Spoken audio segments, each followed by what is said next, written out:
Let's bring in Willem Marx. He's live for us in occupied East Jerusalem. So, Willem, firstly, what more do we know about Hamas's latest proposal?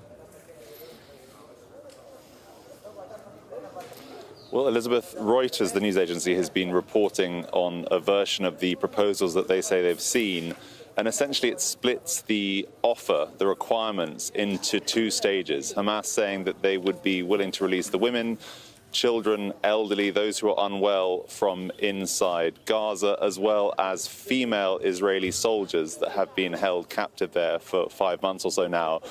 They've said the second stage would involve discussions around a deadline both for the withdrawal of Israeli forces from Gaza as well as a permanent ceasefire. And they said at that point, all remaining detainees on both sides would be released. That first stage where some of the captives inside Gaza would be released in return for 700 to 1,000 Palestinian prisoners. So that's what Reuters have seen in their proposal. I've reached out to half a dozen officials from Hamas this morning, trying to get more details on top of that. I've not yet heard a response from them. The Israeli government, the Prime Minister's office, released a statement saying that, quote, this was Hamas continuing to hold to unrealistic demands, but they did say that both the War Cabinet and the slightly larger Security Cabinet would be meeting today to discuss those proposals. OK, Willem, and as efforts continue to find a ceasefire agreement, so too do the killings of Palestinians. What is Israel saying about the latest deaths of people waiting for food at the Kuwait intersection in Gaza? So the Ministry of Health in Gaza reported that 21 individuals have died, 155 were injured during what they say was Israeli military gunfire directed at people waiting for aid trucks at a roundabout in northern Gaza.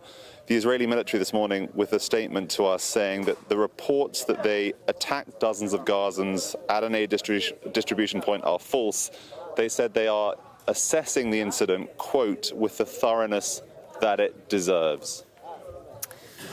OK, and Willem, you're near one of the entrances to Islam's third holiest site for the first Friday prayers since the Muslim holy month of Ramadan began. What is the situation there in terms of security and restrictions? So right now, it's, as you can probably hear around me, relatively calm. It's several hours until the main prayers will begin. The Israeli authorities say that there are 3,000 police officers available in the old city for days such as this. We have seen several checkpoints involving Israeli police getting up to where we are here. There are no restrictions, theoretically, on people from occupied East Jerusalem or Palestinians inside Israel from coming here to pray, but there are age restrictions on those traveling from the occupied West Bank. Other than those age restrictions, they also have to apply in advance for a permit to come here.